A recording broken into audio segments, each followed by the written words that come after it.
Hello students, good morning. Okay, so today we are going to learn the chapter that is the optics of the physics chapter, that is class 11 12 का हम देख रहे हैं, that is class 11 and 12 physics. हम detail theory देखने वाले हैं because we are studying for the competitive exams. So जो एनसीईआरटी है हमारे जो सेंट्रल बुक्स है उसमें ये चैप्टर जो है हमारा क्लास 12 में आई थिंक, और ये रे ऑप्टिक्स के नाम से है, दैट इज रे ऑप्टिक्स. वहाँ पे ray optics and wave optics ऐसे दो डिफरेंट चैप्टर है. सो जो कुछ स्टेट बोर्ड्स के बुक्स है उसमें ऑप्टिक्स के नाम से है और एनसीईआरटी में रे ऑप्टिक्स. तो इसमें मोस्टली हम that is the reflection refraction, और जो मेन जो देखने वाले वो है that is the reflection refraction from the जो हमारे स्फेरिकल मिरर्स होते हैं या फिर लेंस होते हैं, उससे जो रिफ्लेक्शन होकर जो इमेज फॉर्मेशन होता है उसके बारे में हम मेनली स्टडी करने वाले. ठीक है, सो स्टार्ट करते हैं इस सेक्शन को.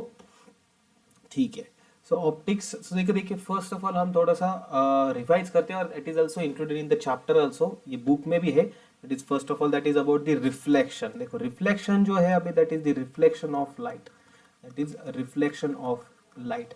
ये जो है आपने already you have learn in the school level, right. आपके क्लास 9 10th में आपने रिफ्लेक्शन ऑफ लाइट पढ़ा है, राइट. उसके 3 लॉज होते हैं. जस्ट हम यहाँ पे उसको रिवाइज कर रहे हैं. There are 3 laws. फर्स्ट मतलब द मेन लॉ होता है दैट इज ये होता है कि जो हमारा एंगल ऑफ इंसिडेंस होता है इट इज इक्वल्स टू होता है angle of reflection. Angle of reflection इसको मतलब angle of reflection that is angle of incidence is equals to होता है angle of reflection. Angle of reflection and given that जो भी हमारा incident ray then reflected ray and जो भी normal होता है that lies in the same plane में ये लाई करते, राइट. तो ये हमने रिफ्लेक्शन के बारे में पढ़ा था. जस्ट हम यहाँ पे ये रिवाइज कर रहे हैं, राइट. उसके बाद हमने स्कूल लेवल में ये भी पढ़ा था that is the refraction. But refraction अभी थोड़ा सा आपको और भी डिटेल लेवल में है, राइट. इन दी जो हमारे अपर क्लास है दैट इज 11 12 में, राइट. ठीक है, सो अभी हम रिफ्रैक्शन के बारे में देखते हैं. देखो first of all we will cover the reflection and refraction. Then उसके बाद हम जो रिफ्लेक्शन एंड रिफ्रैक्शन होता है in case of the spherical mirror and lens वो हम बाद में देखेंगे. तो अभी हम सिर्फ नॉर्मल कंसेप्ट देखने वाले, what is reflection, what is reflection. Reflection हमने देख लिया. Now we will see the refraction of light. Important concept आपका जो क्लास 11 12 फिजिक्स है इसके लिए इंपॉर्टेंट है, that is refraction of light. Refraction of light both board exams and जो हमारे कंप्यूटर एग्जाम है उसमें इसके रिलेटेड क्वेश्चंस होते हैं, राइट. एमसीक्यू भी होते हैं एंड बोर्ड क्वेश्चंस भी होते हैं. ठीक है, थ्योरी क्वेश्चंस भी होते हैं. So what is refraction of light. देखो रिफ्रैक्शन ऑफ लाइट फिनोमेना तो हमें ऑलरेडी पता है, स्कूल लेवल में हमने लर्न किया है. But let's see what is the phenomena. इसके भी हमने लॉज देखे हैं, right. Let's say this is the, ये एक बाउंड्री निकाल रहा हूं मैं. This is the boundary between the two medium. Let's say this is the medium 1, this is the medium 1 and this is the another medium, this is the medium 2. now when the light travels from one medium to another medium, जब light एक medium से दूसरे medium पे जाती है तब जो उसकी डायरेक्शन है कुछ तो वो मेन डायरेक्शन से उसके डेविएट हो जाती है. मतलब क्या, लेट से अगर यहाँ पे देखो this is the point of contact. तो लेट से मैं क्या करता हूँ, यहाँ पे एक नॉर्मल ड्रॉ करता हूँ. I will draw the normal here. सो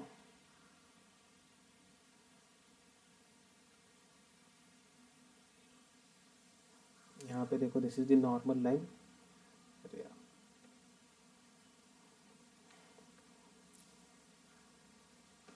ठीक है, तो ये क्या है, एट पॉइंट ऑफ कांटेक्ट मैंने क्या किया, एक नॉर्मल ड्रॉ किया है.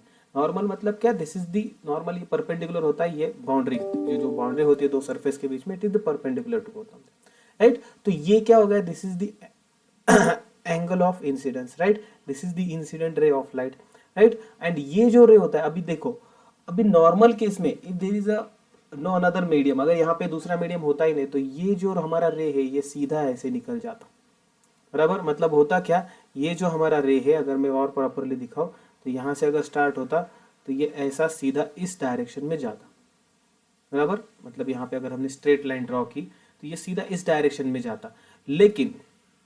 लेकिन हुआ क्या, यहाँ पे हो क्या रहा है, दैट इज ये जो हमारा रे ऑफ लाइट है यहाँ पे क्या हो रहा है, डेविएट हो रहा है, it is deviating towards the normal, देखो ये नॉर्मल की तरफ खींचा गया, राइट। अब ये जो एंगल होता है दैट इज, इसे कहते हैं एंगल ऑफ रिफ्रैक्शन, एंड ये जो रे होता है इसे कहते हैं दैट इज द रिफ्रैक्टेड रे, right. This is what, this is the incident रे, दिस इज द इंसिडेंट रे, एंड ये दूसरा, ये जो हमारा होता है दिस इज व्हाट, रिफ्रैक्टेड रे, दिस इज व्हाट, रिफ्रैक्टेड रे। और सिंपली हमारा जो रिफ्रैक्शन ऑफ लाइट मतलब क्या होता है, रिफ्रैक्शन ऑफ लाइट मतलब क्या, दैट इज द चेंजिंग और change in direction of, change in direction of light, change in direction of light when travels from one medium to another medium, when travels from one medium to another medium, one medium to another medium। Simply मतलब यहाँ पे होता क्या है, that is the, जो हमारी light है जब कभी भी एक मीडियम से दूसरे मीडियम में जाती है तो उसकी डायरेक्शन चेंज होती है। ये उसकी ओरिजिनल डायरेक्शन ऐसी होनी चाहिए थी, बट डायरेक्शन यहाँ पे चेंज हो गई, तो ये जो एंगल ऑफ इंसिडेंस है और ये एंगल ऑफ रिफ्रैक्शन ये कभी सेम नहीं होते, राइट। तो अभी ये जो रिफ्रैक्शन है, ये रिफ्रैक्शन के भी हमने लॉज ऑलरेडी स्कूल लेवल में देखे हैं, राइट। दैट इज यहाँ पे भी वही होता है, that is angle of incidence and normal and refraction lie in the same plane. लेकिन यहाँ पे जो angle of incidence and angle of refraction का जो लॉ होता है वो किस तरीके से होता है, दैट इज जो sine of angle of incidence, इसको स्नेल्स लॉ भी कहते हैं, that is the Snell's law. Snell's law क्या कहता है, that is sine of angle of incidence, that is the ratio of sine of angle of incidence to the sine of angle of refraction, ये कैसा होता है, constant. और इसे हम क्या कहते हैं, इस कांस्टेंट को हम क्या कहते हैं, that is the refractive index, which is a very important property of the medium and जो कि वाइडली यूज भी होती है हमारे डे टू डे लाइफ में, राइट। तो इसे हम कहते हैं that is the refractive index। अब ठीक है, यहां तक आ गए, नेक्स्ट देखते हैं। देखो रिफ्रैक्टिव इंडेक्स, तो रिफ्रैक्टिव इंडेक्स का हमें फॉर्मूला तो पता होगा। अभी ये जो रिफ्रैक्टिव इंडेक्स होता है वो किसका होता है, that is the refractive index of, that is the refractive index of denser medium. ये किसका होता है, that is refractive index of denser medium, जो हमने फिगर निकाली थी अभी उसके लिए, that is sine of i upon sine of r, right. तो इसको हम इस तरीके से, इसके डिनोशन के अलग नहीं, मतलब जो अभी हम स्टैंडर्ड तरीका है इसका डिनोट करने का वो हम देखते हैं। अगर हम लिखेंगे ऐसा, दैट इज n/1, तो इसका मतलब क्या होता है, that is refractive index of medium 2। इसका मतलब क्या होता है, that is refractive index of medium 2 with respect to medium 1, with respect to medium 1, मतलब simply refractive index of medium 2 with respect to medium 1, right. अब इसमें दो कंसेप्ट आती है और यहाँ पे होता है, एक होता है एब्सोल्यूट रिफ्रैक्टिव इंडेक्स, एक होता है absolute refractive index, absolute refractive index, और दूसरा एक होता है that is the relative refractive index, relative refractive index. अभी एब्सोल्यूट मतलब क्या, देखो अभी भी, अब यहाँ पे जैसे मान लो that is refractive index of denser medium, denser medium जब हम विथ रिस्पेक्ट टू वैक्यूम लेते हैं, और एक मिनट यहाँ पे देखो, with respect to that is refractive index of medium, देखो that is the refractive index of medium with respect to vacuum और एयर, उसे हम कहते हैं that is absolute refractive index, उसे हम कहते हैं एब्सोल्यूट रिफ्रैक्टिव इंडेक्स। अभी रिलेटिव मतलब क्या, अभी देखो रिलेटिव में कुछ भी आ सकता है, मतलब कि एब्सोल्यूट में हमने क्या किया, एक मीडियम है उनको एब्सोल्यूटली पकड़ लिया कि उसके रिलेटिव हम इसको कैलकुलेट करेंगे, that is the absolute refractive index of that medium.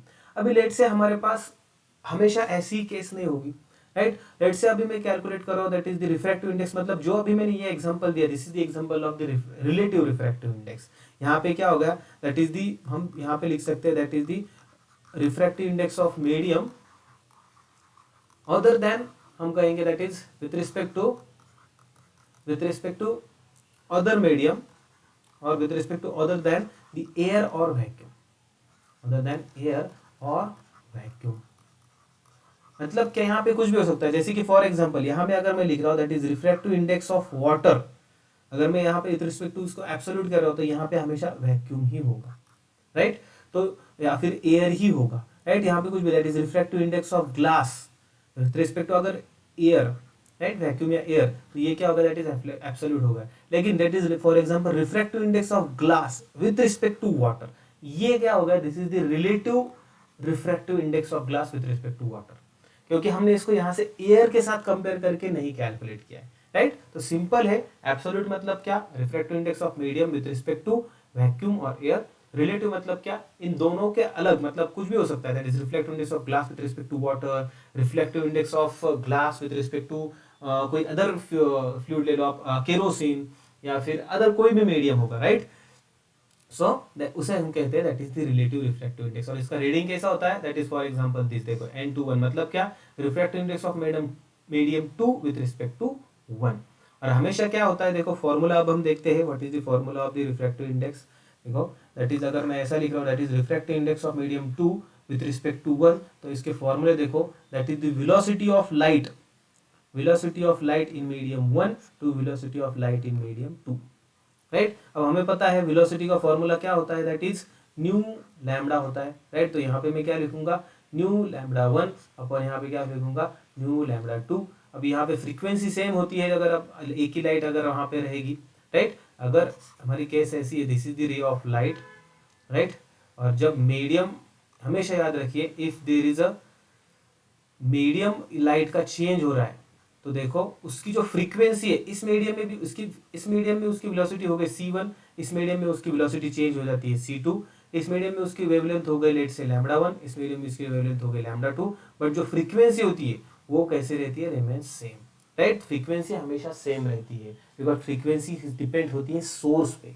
अब वो जहां से आ रही है, सोर्स तो एक ही है, माना ठीक है डायरेक्शन चेंज हो गई लाइट की, बट सोर्स तो एक ही है, जो जहां से भी आ रही है वो उसका सोर्स है, राइट। सो यहाँ पे क्या होगा, ये फ्रीक्वेंसी कैंसिल, और हमें क्या मिलेगा, that is wavelength of light in first medium to the wavelength of light in the second medium, right. तो ये फॉर्मूला होगा, दैट इज हमारे रिफ्रैक्टिव इंडेक्स का। और भी एक फॉर्मूला होता है, देखिए और भी एक फॉर्मूला होता है, दूसरा फॉर्मूला देखते हैं अभी हम क्या होता है। देखो दूसरा एक फॉर्मूला होता है, दैट इज दी, हमें पता है रिफ्रैक्टिव इंडेक्स का, हम अगर डे टू डे लाइफ में अगर एग्जांपल देखेंगे, इफ यू, अगर आपने किसी बॉटल को, खाली एम्प्टी बॉटल को अगर आपने ऊपर से देखा, और जब उसका बॉटम देखेंगे आप, एंड आफ्टर लेट से अगर आपने उसमें बाद में वाटर फिल कर दिया, कोई भी दूसरा लिक्विड फिल कर दिया जो कि मतलब ट्रांसपेरेंट होगा, तब आपको लगेगा कि उसका जो बॉटम है कुछ तो रेज हो गए उसकी हाइट। वो क्यों होता है, that is because of the refraction of light, right. तो जो रियल डेप्थ होती है हमें वो दिखाई नहीं देती, हमें एक अपीरेंट डेप्थ दिखती है, राइट। तो यहाँ पे दूसरा एक फॉर्मूला होता है, दैट इज रिफ्रैक्टिव इंडेक्स का, that is refractive index is equals to होता है, दैट इज real depth upon apparent depth, real depth upon apparent depth. तो इसको भी याद रखिए, this is the another formula of the refractive index, right. ये फॉर्मूले, ये जो दोनों फॉर्मूले ऊपर के, ये ज्यादातर यूज होते हैं, that is n1, that is if there is a refractive index of second medium with respect to 1, then यहाँ पे क्या होगा, c1 c2, यहाँ पे लैम्डा 1 अपॉन लैम्डा 2।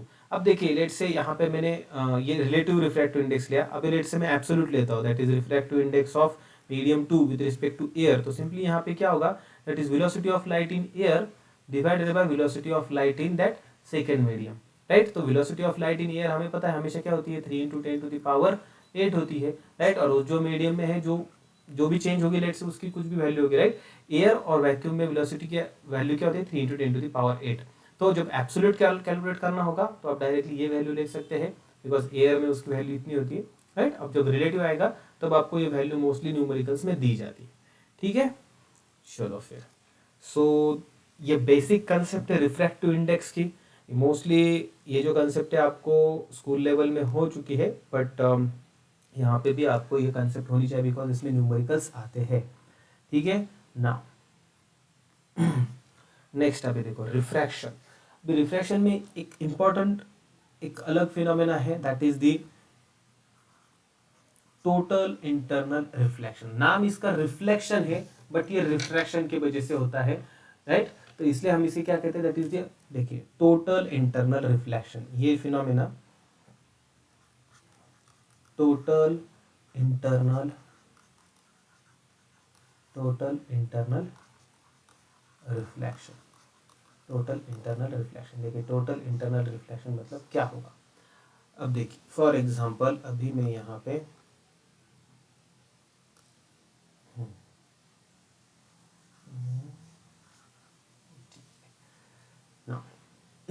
लेट से अभी यहाँ पे हमारा ये बाहर का जो है this is the medium one, और ये हमारे लेट से एक ग्लास स्लैब है। ये जो मैंने रेक्टेंगुलर शेप निकाले this is the glass slab, right, this is the glass slab. अभी ये let say this is the medium two, obviously अगर ये मीडियम वन हो गया मीडियम टू। अभी टोटल इंटरनल रिफ्लेक्शन के लिए एक बात हमेशा याद रखिए, जो रे ऑफ लाइट है, रे ऑफ लाइट है वो कैसे ट्रैवल होता है। देखो travel from, travels from denser medium to rarer medium, denser medium to rarer medium. अभी देखो यहाँ पे ये जो एयर है ऑब्वियसली ये कैसा मीडियम होगा, रेयर मीडियम। ये मीडियम कैसा होगा, that is obviously denser medium, right. तो अभी देखो यहाँ पे कैसा होना, लेट से यहाँ से लाइट आ रही है, लेट से हम कंसिडर करते हैं this is the ray of light, right. अभी मैं क्या करता हूँ, यहाँ पे कुछ नॉर्मल्स ड्रॉ करता हूँ। नॉर्मल्स मतलब क्या, अभी ये जो लाइन हो गई हमारी, दिस लाइन, ये जो लाइन है यहाँ पे, ये जो लाइन है यहाँ पे, this is the boundary between this two medium, right. तो यहाँ पे मैं कुछ ऐसे नॉर्मल ड्रॉ करता हूँ।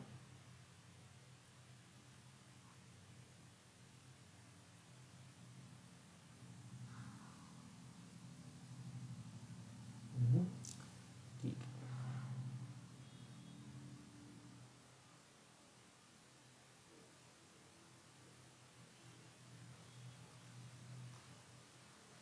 और ये फोर्थ नॉर्मल, ठीक।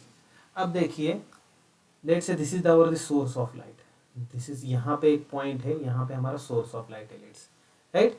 तो अब यहाँ पे क्या हो रहा है, देखो रे ऑफ लाइट निकालना है मुझे। लेट से यहाँ पे सोर्स ऑफ लाइट है, तो यहाँ से ये रे ऑफ लाइट, यहाँ से ये रे ऑफ लाइट निकला और यहाँ तक गया, बराबर। अभी यहाँ पे डेंसर टू, लाइट कैसे जा रही है, लाइट इज ट्रेवलिंग फ्रॉम, देखो यहाँ पे क्या हो रहा है, light is travelling from denser to rarer medium, right. तो ये हो जाएगा हमारा एंगल ऑफ इंसिडेंस होने वाला है, राइट। तो यहाँ पे क्या होगा, ऑब्वियसली यहाँ पे रिफ्रैक्शन होने वाला है। तो ये जो रे है हमारा, ये एग्जैक्टली इसकी डायरेक्शन क्या होगी, यहाँ पे चेंज होगी, राइट। तो यहाँ पे ये रे कुछ इस तरीके से रहेगा, बराबर। ये रे की डायरेक्शन यहाँ पे देखो डेविएट हो गया है, राइट। अब ये रेयर मीडियम में गया है, that's why it is deviated away from the normal, बराबर। देखो नॉर्मल से जरा सा दूर गया है ये। अगर ये रेयर टू डेंसर आता है तो नॉर्मल के नजदीक आता है, it deviate towards the normal. If it is travelling from denser to rarer, then the ray of light deviates away from the normal, right। अब देखिए फॉर एग्जांपल दूसरे केस पे देखिए, अभी क्या होगा, this is the angle of incidence. अब second case में हमारा एंगल ऑफ इंसिडेंस क्या होने वाला है, बढ़ने वाला है। सेकंड केस में एंगल ऑफ इंसिडेंस बढ़ने वाला है, राइट। अभी इन दिस केस ये जो है, ऐसा क्यों हो रहा है, in this case this is hour angle of, let's say this is I1 and this is the another angle of incidence। अभी यहाँ पे ये जो I2 है, this I2 is greater than obviously I1, बराबर। अभी फिर यहाँ पे क्या होने वाला है, रेयर मीडियम में यहाँ पे क्या होने वाला है, ये जो हमारा लाइट है इस तरीके से फिर से रिफ्लेक्ट होने वाला है। अब देखो, और यहाँ पे जैसे एंगल ऑफ इंसिडेंस बढ़ा, एंगल ऑफ रिफ्रैक्शन भी यहाँ पे रेयर मीडियम में क्या होने वाला है, बढ़ने वाला है। Let's say this is R1, this is R2, right. मतलब देखो फिर से ये अगेन ये जो रे है हमारा, ये और भी ज्यादा डेविएट हो गया है नॉर्मल से, मतलब ऑब्वियसली यहाँ पे क्या होगा, ये जो R2 होगा that is also greater than R1। Now third case देखो, थर्ड केस अभी यहाँ पे क्या हो जाएगा, एक ऐसे एंगल पे यहाँ पे लाइट यहाँ पे इंसिडेंट होगी, यहाँ पे जो लाइट इंसिडेंट होने वाली है ये एंगल ऐसा है, अभी यहाँ पे इस एंगल को हम कहते हैं, देखो at this angle let's say ये I3 है, this is I3,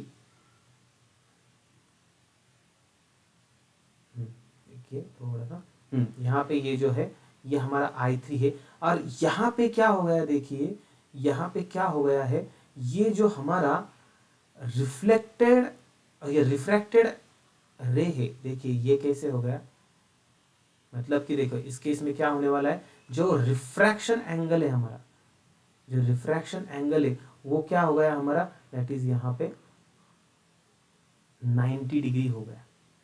the angle of refraction is 90 degree. अगर हम इस नॉर्मल के साथ अगर इसका अगर हम यहाँ पे एंगल मेजर करेंगे तो ये angle I3 this is the angle of incidence और ये एंगल ऑफ रिफ्रैक्शन। तो यहाँ पे क्या होगा, this R3 is again obviously R3 is again greater than the R2, but ये एंड ये जो I3 है, this I3 is again greater than I2, but ये जो I3 होता है, I3 this is the angle of incidence, the angle of incidence where the angle of refraction is 90 degree, उसे हम क्या कहते हैं, that is the critical angle. Critical angle क्या कहते हैं, that is the critical angle. Critical angle मतलब क्या, that is the angle of incidence, the angle of incidence, the angle of incidence at which angle of refraction is equals to 90 degree. Angle of refraction कितना हो जाता है, 90 degree होता है। तो इस एंगल को हम कहेंगे, this angle is called as the critical angle. इसे हम IC से डिनोट करते हैं। Now imagine the concept beyond the critical angle. अभी क्रिटिकल एंगल के आगे जाएंगे हम, लेट्स से ये यहाँ पे सॉरी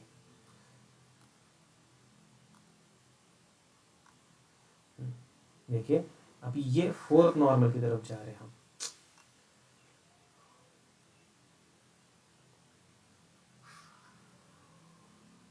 ये फोर्थ नॉर्मल की तरफ यहाँ पे हम गए, ठीक है। सो अब यहाँ पे, अरे यार क्यों ऐसा हो रहा है,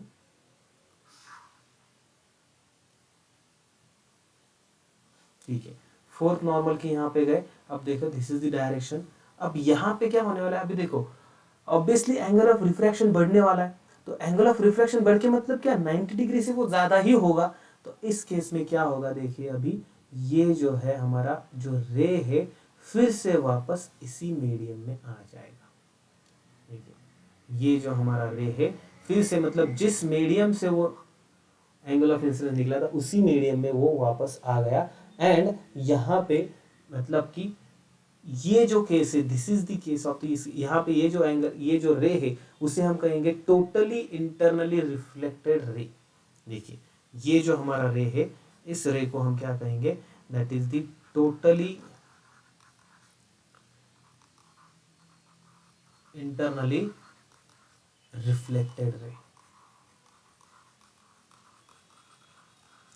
और ये कंसेप्ट होती है that is the total internal refraction. यहाँ पे ये जो हमारा एंगल ऑफ इंसिडेंस है, दिस एंगल ऑफ इंसिडेंस, ये ऑब्वियसली कैसा हो गया, this I4 is greater then IC। यहाँ पे क्या हो गया, दिस I4, ये कब होता है total internal reflection, when the angle of incidence is greater than the angle of, it is the critical angle.